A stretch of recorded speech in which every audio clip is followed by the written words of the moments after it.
All right. Hello, everyone. Welcome to the show. This is the regular Wednesday show for Uncle Marv's IT Business Podcast. Tonight, I am bringing back our guest, Shannon Simmons, Fit for a Profit. We're going to talk about the Profit First system and something that a lot of you were probably waiting for. Voting is open for the annual ITB Podcast Award. Let's get to it.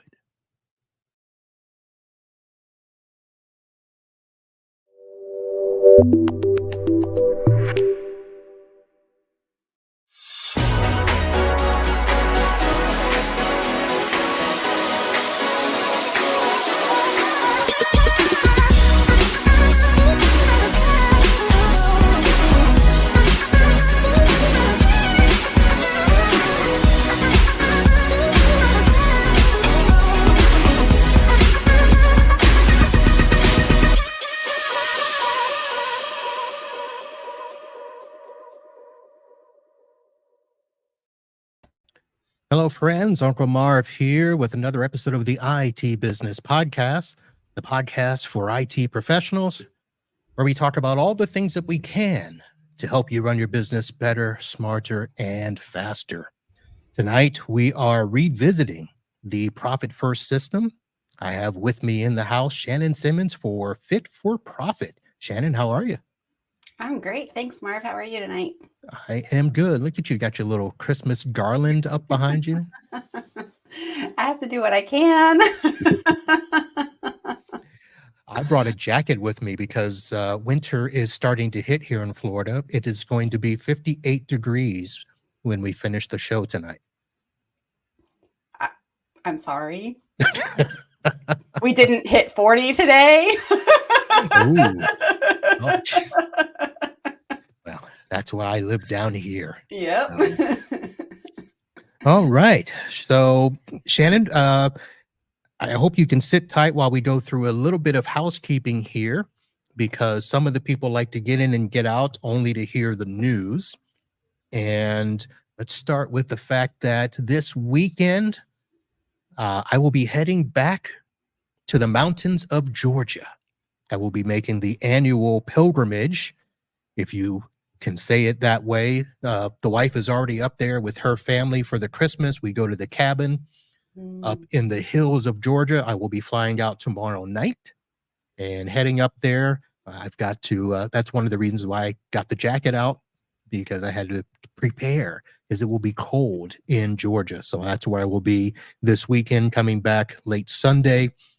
Next week, I'm actually going to be heading out again. I did not think that I would be doing any more conferences or tech visits this year. But next Friday, the 15th, I will be heading back to Orlando, Florida, to participate in the Super Ops Super Summit. I have no idea what we're doing. I have no idea what's going to be happening, except that it is a full day at Top Golf in Orlando, Florida. The great Juan Fernandez reached out and said, "Buddy, I'd like to have you here. Can you make it?" I checked with the wife. She said, "Yeah, go ahead and go." So I'm going. So that's where I will be on the 15th. Next week, we have a very special episode. I usually try to keep it light towards the end of the year. We have the holiday podcast coming up on the 20th. Next week, I have Pia coming in. I'm sorry, Shannon. That's the company is named Pia. Did you get the Pia reference? Yes, I did. Okay. So they are going to be here next week, and we are going to have an impromptu non-tech show for next week's live show, which now leads me into the fact that right now, voting is open for the 2023 IT Business Podcast Awards. If you head over to the website and click on the queue, I have actually replaced that. Last week, it was, what is your favorite Christmas movie of all time? And that has now been replaced. And I'll put the screen up here to share with this year's 2023 IT Business Podcast Awards, where you can cast your votes for your favorite podcast moments of the year. And anyone that participates will get an entry to win an Amazon gift card during the holiday show. Voting's a little different this year, folks. I had to switch it up, and not saying that there was anything wrong with last year's voting, but I need to give everybody a fair advantage. So I already sent out notification to all the guests that were on that I had their email address, and they had a guest profile on the website here. They already have been able to get in and start their voting. The difference is that you have to vote for 2 entries in each category. And we even added a category this year. So we do have best podcast episode, best podcast guest, and I've added a category, and I want for you all to vote on what was the best swag. So which vendor had the best swag for this year? If you attended any conferences, any lunch and learns, daily road shows, or anything like that. The difference is in this entry form, you have to fill out every single entry, and you can't just name the vendor. You actually have to name what the swag is. So you've got to qualify this time, and that will help us weed out any stuffing of the ballots or anything like that. So head over to the IT Business Podcast, click on the Q at the top right, and you can go ahead and vote.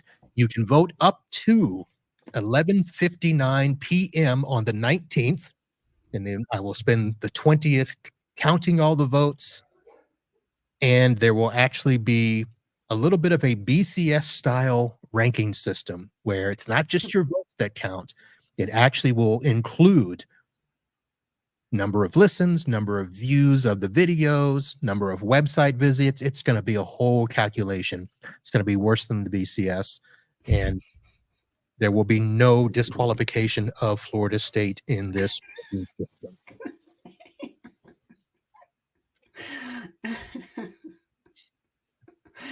I do pay attention to BCS. You went on and on. I thought, oh, there has to be something coming about Florida here. Oh yeah, yeah. I even have I have some alcohol in my mug here as players start to declare themselves for the draft and decide not to play in the bowl game. There was even a meme today where Mike Norvell entered the portal, the coach that he would be leaving. So it should be funny. All right, let's continue on with the show. I do want to let everybody know that there was a show previously that Shannon was on, back episode 580, and got her introduction to the podcast, our introduction to the Profit First system. And just for people that, because people listen to these shows and watch out of order. So real quickly recapping, you have your own business, Fit for Profit, which is a coaching business of the Profit First system. Yep. But that's not your main business, is it? Well, I started off 15 years ago as a bookkeeper and accountant, and was in public accounting for a couple years before that. So, I mean, bookkeeping has been our main business for a while, but I would say now, 95% of our clients have implemented Profit First, and some of them have come to us with Profit First implemented, but we definitely help them to continue down that path. So they're pretty even, I would say, at this point. All right. So you're pretty much doing both. You're still doing the accounting and bookkeeping, but you're also helping them implement the Profit First system. Do you have clients that are not part of your bookkeeping side that are just doing the Profit First?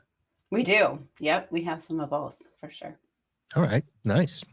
We also talked about one of the things that kind of got you on the Profit First path was the little taxi thingy that happened where you ended up having to pay some taxes one year. I had the same thing.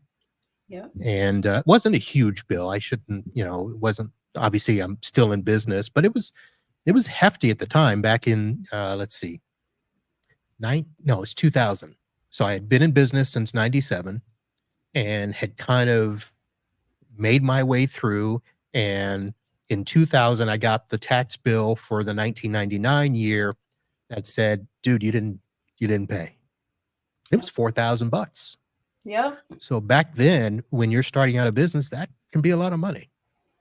So you said that was one of the things that got you started, along with the fact that a client had given you the book.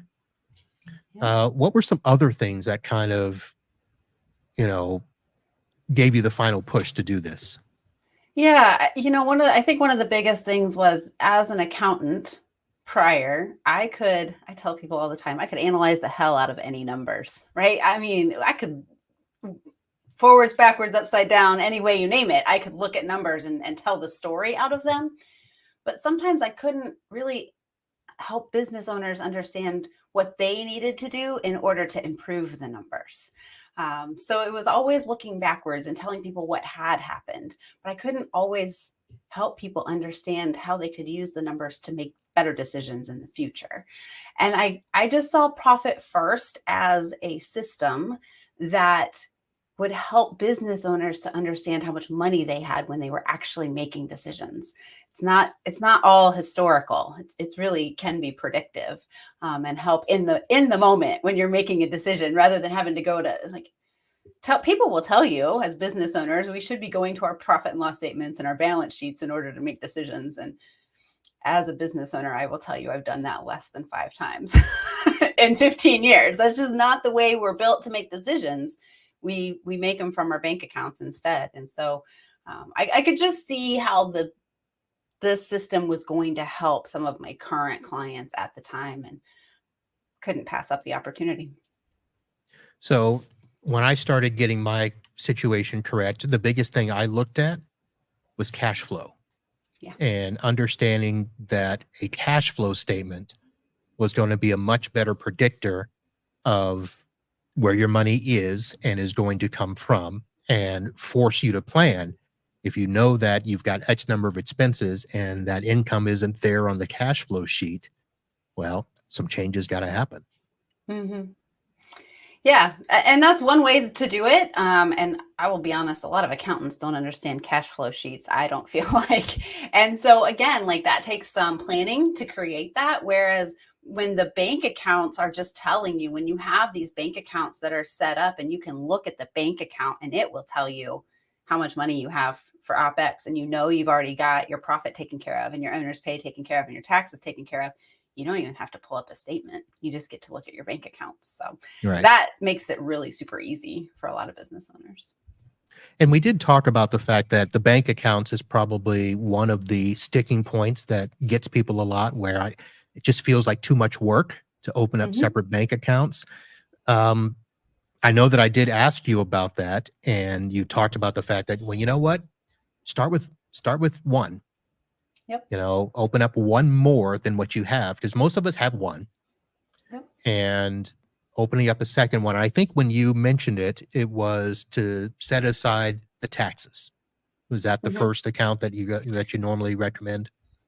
It kind of depends on the person's goals, but from my own personal experience, yes, taxes is the one that I set up first, and a lot of people get behind on taxes, so that's where we start for some people.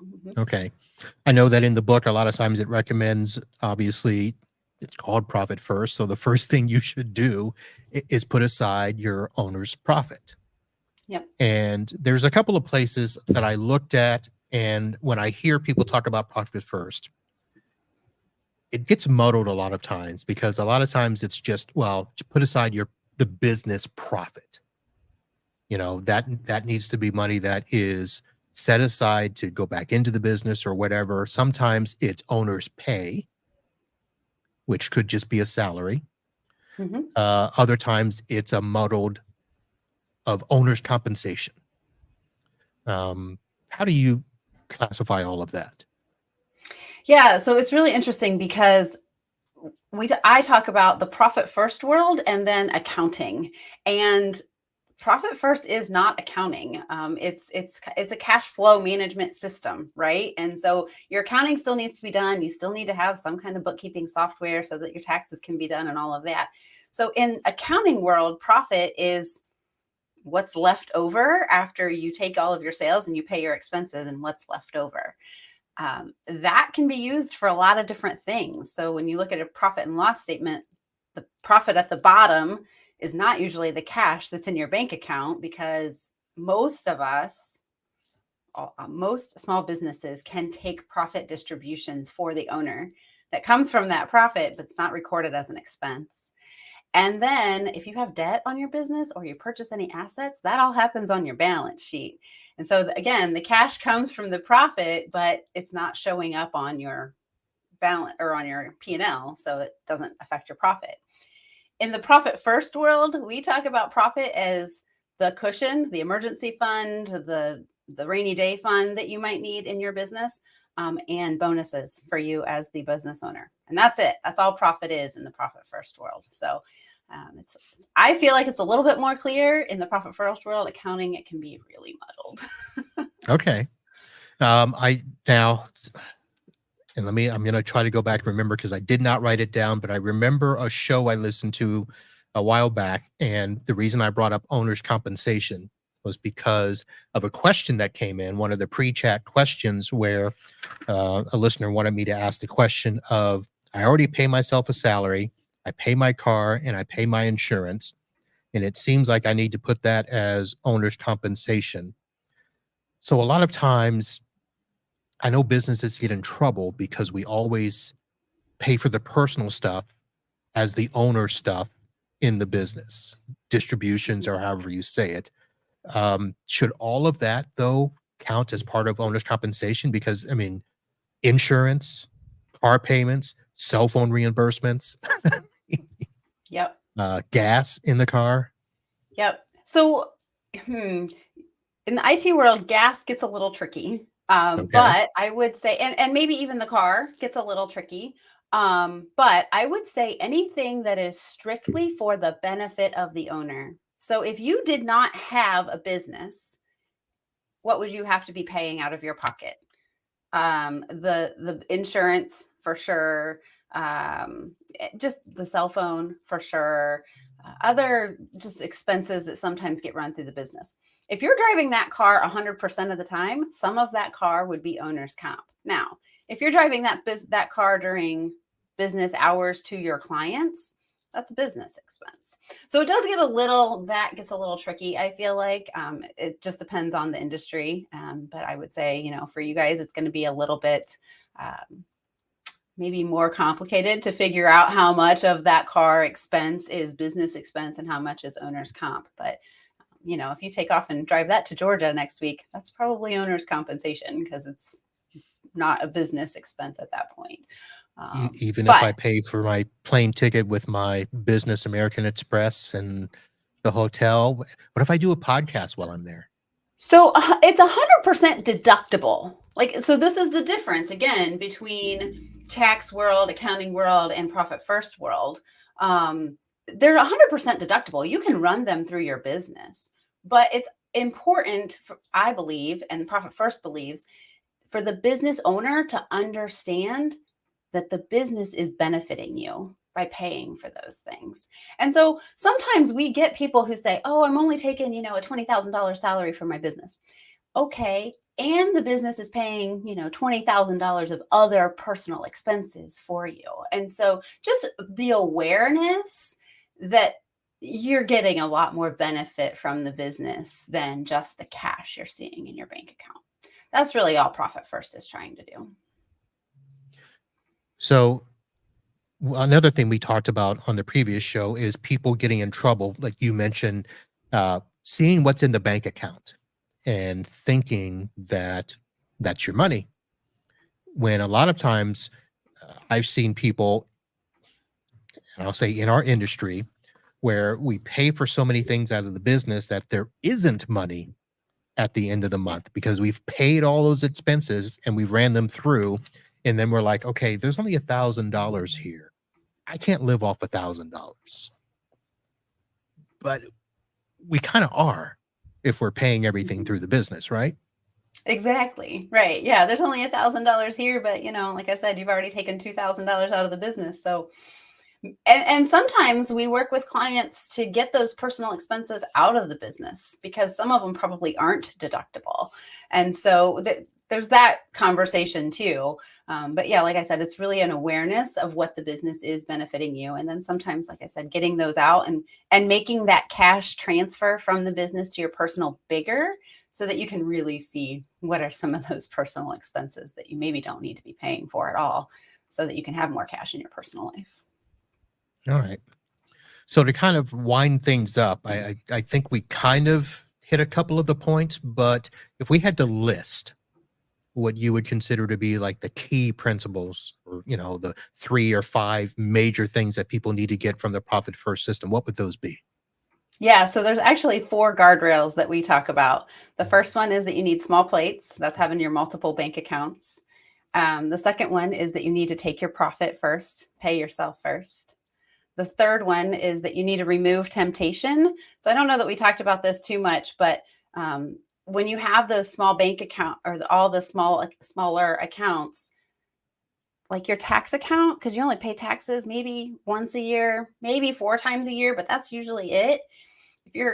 It can accumulate a lot of money. So we tell you to put that in a completely separate bank, or make it really hard to get to.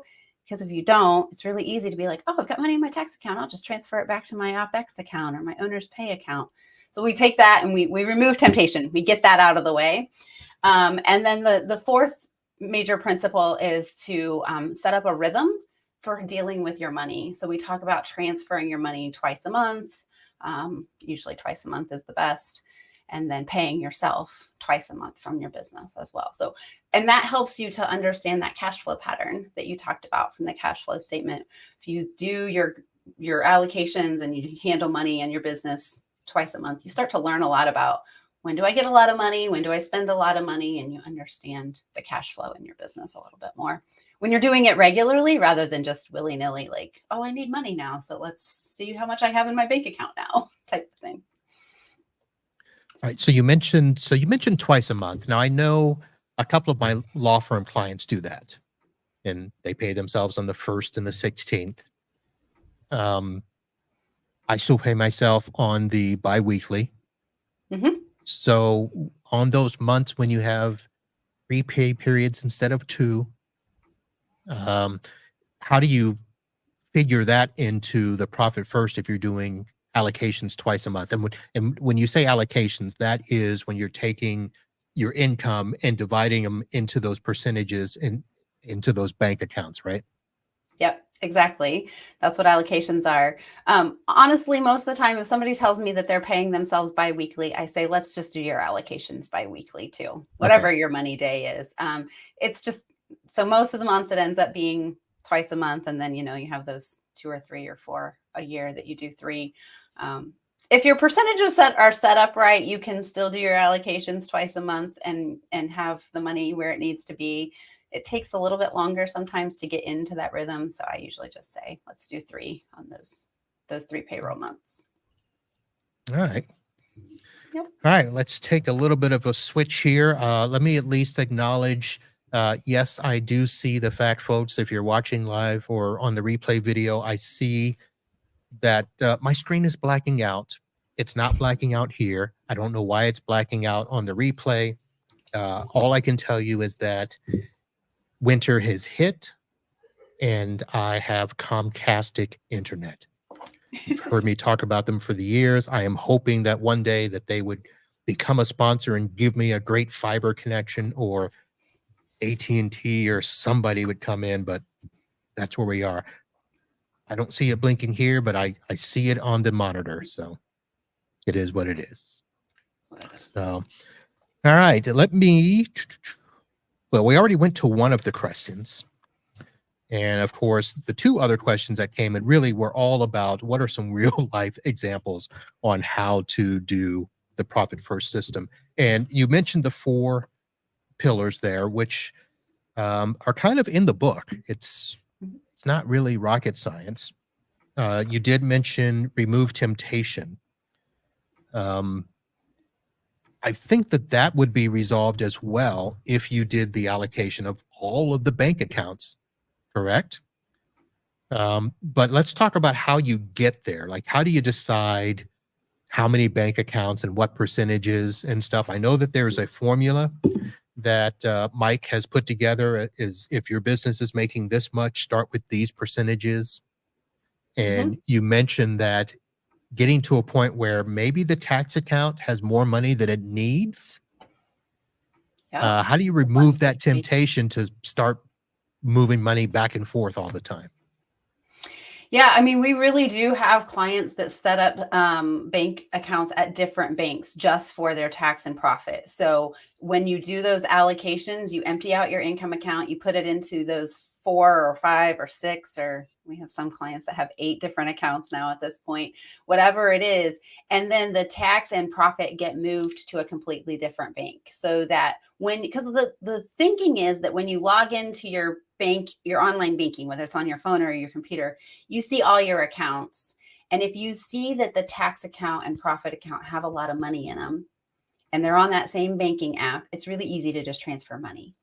If they're on a different banking app and you have to connect the links and it's easy to connect the banks, but you have to do it one time and they're not on that app. You don't see it. So you kind of have to be remembering that there's money there, or like I said, we really try to make it out of sight, out of mind, so that you don't think about it. And so that's where the remove temptation comes in. So it does involve having another bank, but once that's set up, most people don't have any problems transferring money there and forgetting about it, and appreciate the fact that it's there when tax time comes.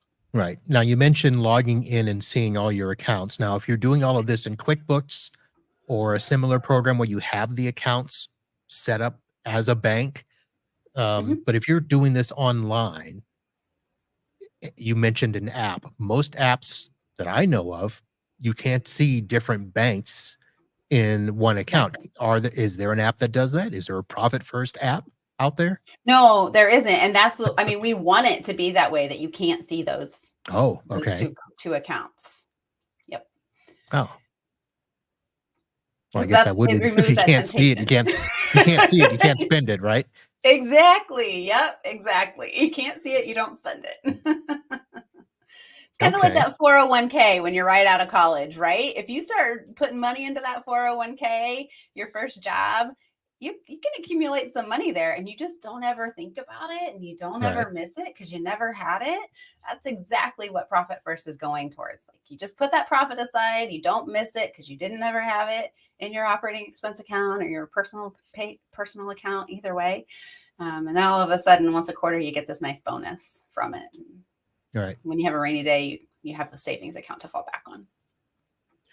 So I know that one of the questions that I often hear is, well, my bank won't let me set up multiple accounts. And I will say this, the bank that I'm using right now, we had a little situation. I'm thinking of moving.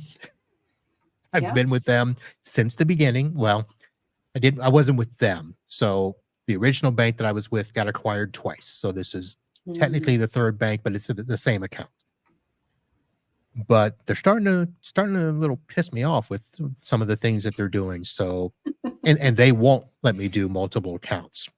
And Mhm. I don't know if you can say this publicly, but are there banks that get the Profit First system and will allow you to do multiples at one bank, or should you completely separate them into different banks?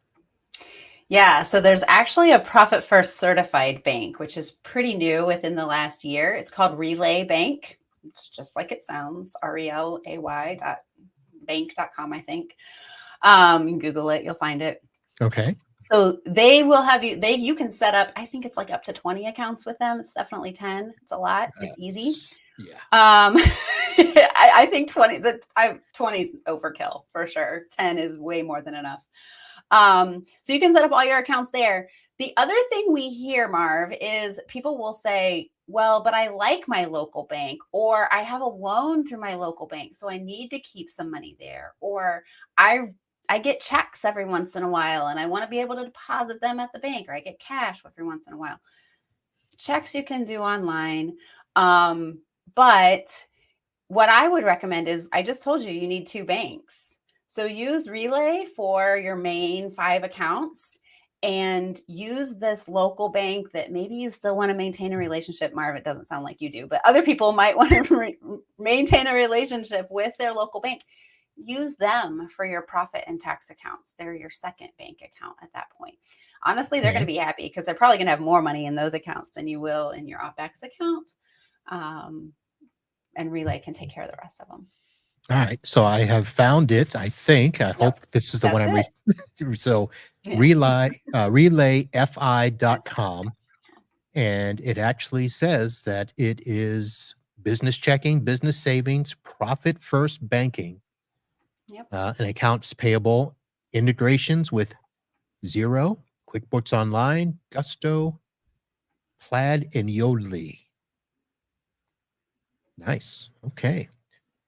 Now, I don't know if you can ask it or have to ask Mike this, but how did this become a profit first certified bank?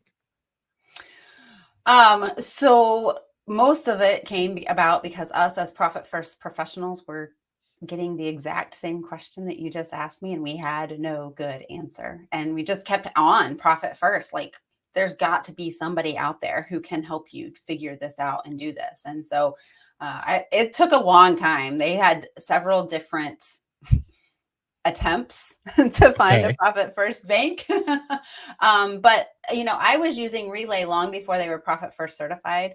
A lot of profit first professionals were using Relay before they were profit first certified. And then I know that several of their, let's say, upper level management have actually become profit first professionals. So they really understand the system. And I think that's All how it right. came about. There might be more to it, but that's what I know of it. So of course the question is to be how old is the bank? Is there a fear that they're going to be gobbled up? Yeah, so it's I will be completely honest, Relay itself is not a bank. They actually hold the money in other banks, and you can dig in and figure out. I think they're backed by like 5 different banks that you would know, big Okay. banks. They're a tech company.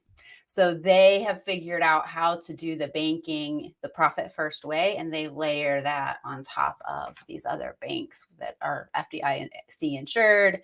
And because they have 5 different banks that they're with, they can hold a lot more money than if you were just at one bank, with FDIC limits and things like that. So, like I said, there's a lot of us that are using it and have been really happy with it for a long time. All right. Well, we'll have to dig into that. I don't want to take all the time here, but I will definitely. I've got the link in the show notes that will come after this, and I just put it in the chat for those of you that are watching live. I don't know if this shows up on the LinkedIn. I know we've got some people on LinkedIn. I cannot see their comments and stuff, but relayfi.com. So nice. All right. And the question I had also that came in is how can I determine the right profit percentage for my business? Now, I know in the book that it actually recommends that you pull your numbers for the last couple of years, uh, whether QuickBooks can do it or your accounting package can do it, or you manually find a way to figure out what is the percentages of all those categories over the last couple of years. And that's where you start.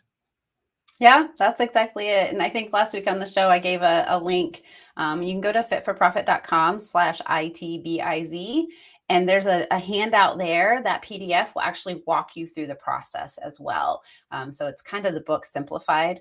But yeah, it's really taking the last 12 months of information and gathering all those numbers. How much did you pay yourself? What percentage of your revenue was that? How much did you spend in your operating expenses? What percent of your revenue was that? And then, starting there really is the key because you can't improve things until you know where you're starting for the most part. All right. Now, I know I always ask you what's the biggest hurdle that people overcome? What's the hang up and stuff?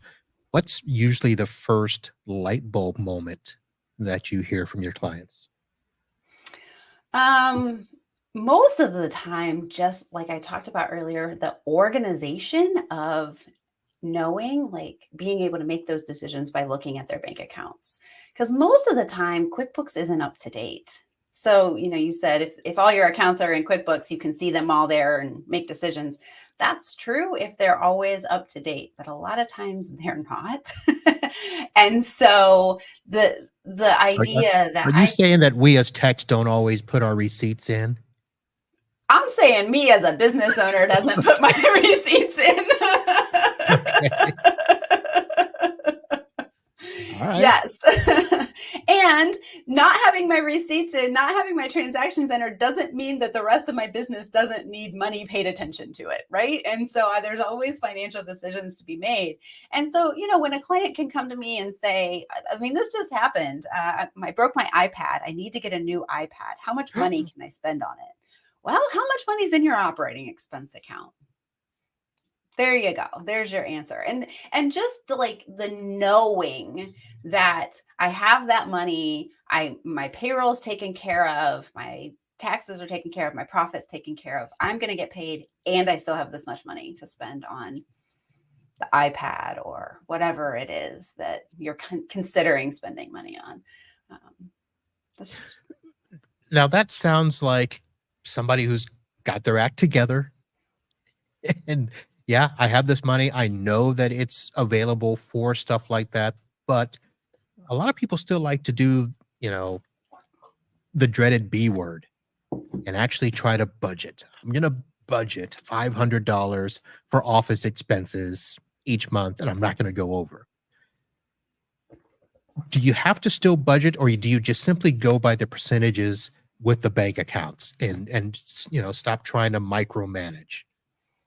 Did I say that I right? work really hard. Yes. I work really hard with my clients to stop micromanaging because most of the time I can look at them and say, how long have you been trying and how long has that been working for you? And they'll tell me they've been trying since the very beginning and it's never worked for them. And so why do we keep trying to do something that hasn't been working? Every once in a while, so some of our clients, I mean, like you were talking about conferences and summits. This is a really good example. Those don't happen every month, right? Maybe they do for you. They don't happen every day, every month for me.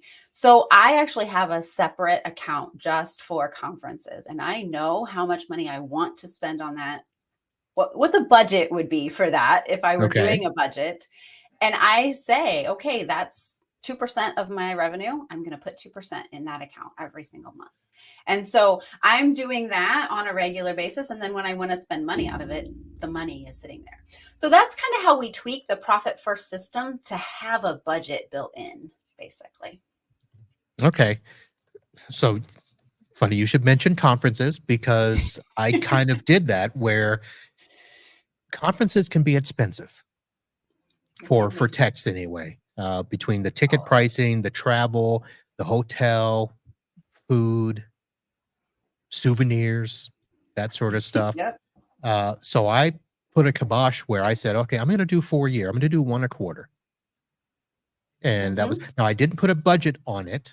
I didn't put a number because each conference is different, but I've already taken the steps where I can look at my numbers and I already know I've got I got a buttload of money sitting in the bank right now. It's coming to the end of the year. Mm-hmm. I'm not going to worry. I can just, next week I can go and not worry about the money. Some people, I don't know how they do it. It's a lot of conferences, a lot of money. So let me now go the other way and say, for those of us that, trying to be sensitive here for my accountant,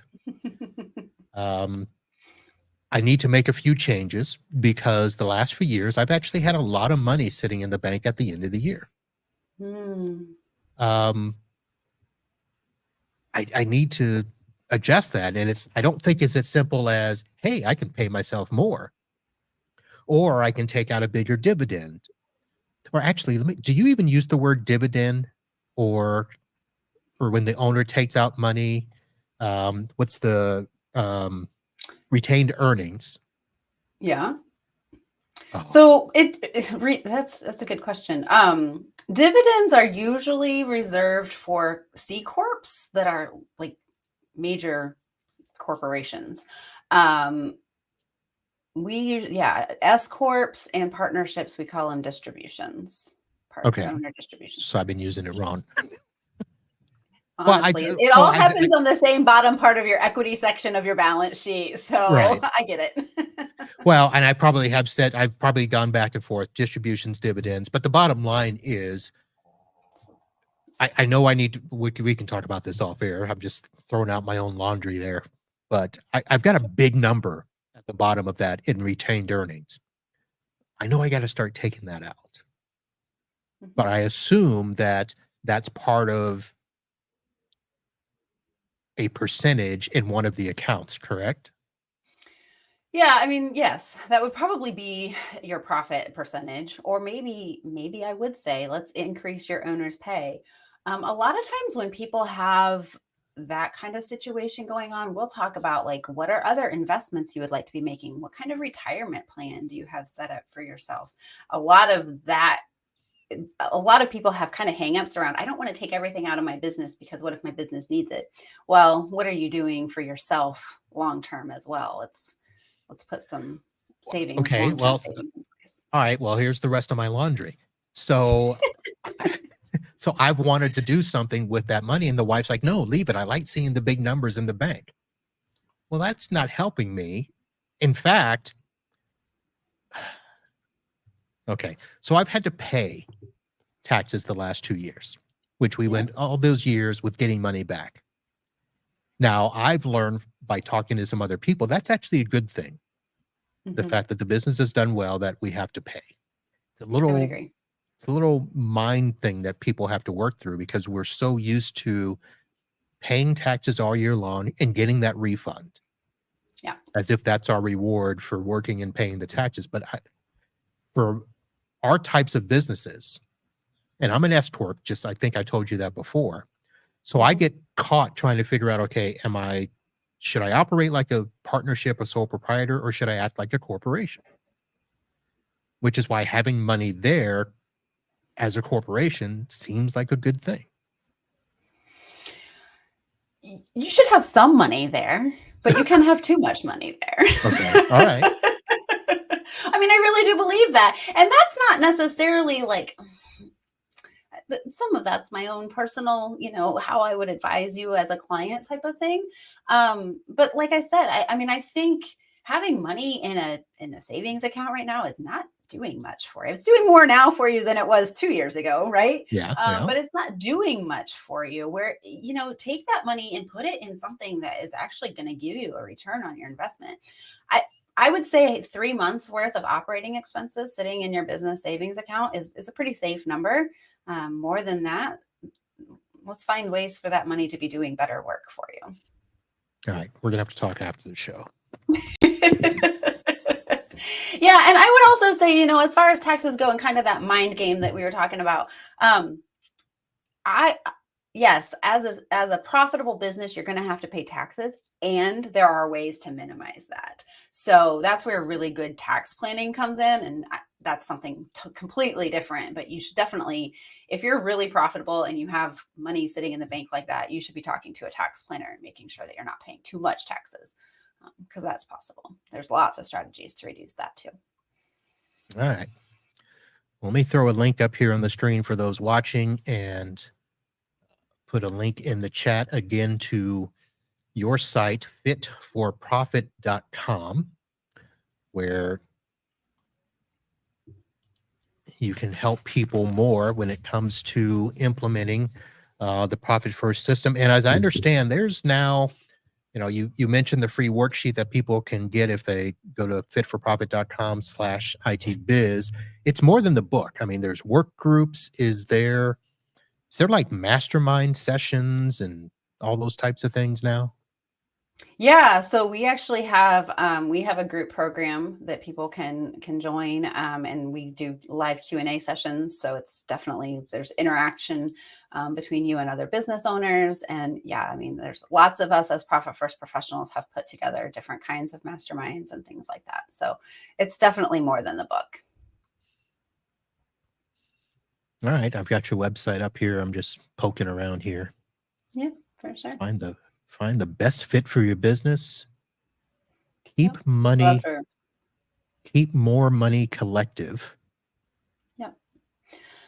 So that's the group coaching program that I was just talking about. Oh, okay. We also, it's kind of a do-it-yourself implementation of Profit First. There's videos that walk you through implementing it, and then the Profit First coaching is us helping you one-on-one do that. All right. Fitforprofit.com. And tell us again how you came up with that name, because that doesn't sound like an accounting name. Yeah, because I really don't. Like I said, I was in corporate accounting for 2 years, and really nothing of it sat well with me. I really do feel like most accounting firms, the client is the bank for them, and it's changed a lot. They're doing a little bit more to help business owners, but really for the most part, they're securing money for the bank. And that's just not who I wanted to help. I want to help businesses. I want to help business owners be successful and get out of your business what you went into business to do. And that's more usually something about being paid to do the work that you want to do too. Okay. And most of your clients are in the fitness area, right? Yeah, I would say all of our clients are service-based businesses. Most of them are in fitness wellness area, but we do also have some service-based technicians as well. Okay. Are you a fitness nut yourself? I don't know if I'm a fitness nut, but I do find benefit in the physical activity that I do every day. Yes. Is that a nice way of saying you're not a gym rat? I am not a gym rat. I'm not a gym rat, but I do move every single day. And like I Okay. said, find a lot of benefit in it. So. All right. Well, there you have it, folks. Shannon Simmons, I've given you good information, and I think you should go check her out. We're going to have a chat afterwards and see what she can do for me. Awesome. But right now, you know what that sound is? I do. That is our session for Florida Man or Random Question. So Shannon did get a little pre-information about the fact that, yes, we do a Florida Man segment where you can try to find a local story that would challenge a recent Florida Man story. And if you can't, you can answer a random question. So I know the answer ahead of time, but for our listeners, were you able to find a story to challenge Florida Man this week? Sadly, I was not. You But it was fun to look. It's interesting what news stories you can find when you're looking, right? Yeah, it was interesting for sure. All right. So I guess what we'll do is first I will get the random question ready for you, and then I'm going to have you pick which Florida Man story I reveal tonight. So let me pull up. Well, this isn't a good question. Well, maybe it is. Is anyone in your family vegetarian? Oh. Not anymore. There you go. Not anymore. Interesting. Yeah. Wow. Okay. So you want the background? Sure. I actually grew up on a hog farm. And when I was a sophomore in high school, I told my dad I'm not going to eat meat anymore. You can about imagine how well that went over. Okay. Then I met my husband, and he and his family didn't know how to cook for a vegetarian. So I decided to start eating meat. But I was a vegetarian myself for about 5 years. You couldn't cook and show them? Or they were just that stubborn? So when you're 20 years old and you're kind of, going back and forth between your future in-laws house and your dorm room, there's not a lot of cooking opportunities at that point. So yeah. All right. A lot of choice. So grew up on a hog farm. That's interesting. Yeah, I sure did. So my grandparents, because I'm trying to, so I didn't grow up that way, but my parents did, or my mom did. So my grandparents on her side had hogs, had chickens, grew watermelon, green beans, a bunch of other stuff. And when I would visit, we would have to go back there and do all that stuff. And listen, I liked eating that. I just didn't like doing it. So did you have to do work with the hogs? Oh yeah. Oh yeah. Ugh. No, sir. Yep. I mean, until I went to college, and then I was like, no, I'm going into the accounting world, about as far from that as you can get. And I really haven't looked back since. All right. Well, since I'm bringing up slides before I do the Florida Man slide, let me at least acknowledge that the IT Business Podcast is presented by NetAlly, your number one ally for network diagnostic tools. NetAlly continues to set the standard for portable network analysis tools that include the Link Runners, Link Sprinter, AirCheck, Etherscope, and most recently the CyberScope. They simplify network testing and design, helps you troubleshoot in less than 10 seconds. And we are live streaming courtesy of Computers Done Right, your one-stop shop for all your computer needs in Venice, Florida. Their team of experienced professionals specializes in computer repair, virus removal, data recovery, and much more. They are a managed service provider. So why struggle with your computer problems when someone can help you today? ComputersDoneRight.com.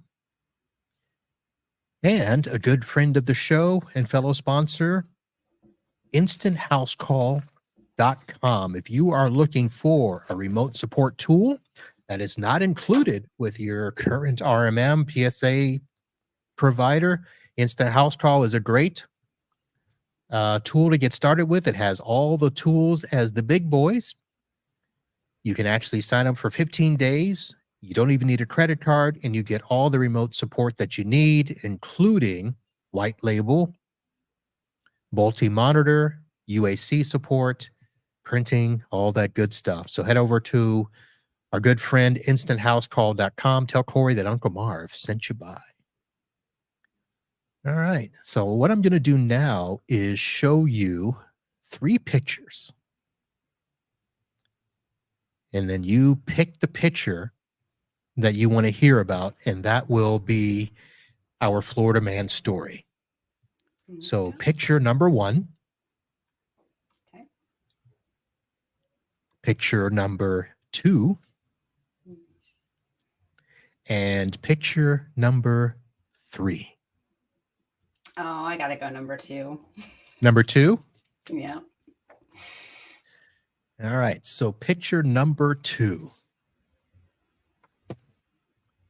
A Florida man was arrested over the weekend after he got a Waffle House logo inked on his leg and then refused to pay for the $250 tattoo.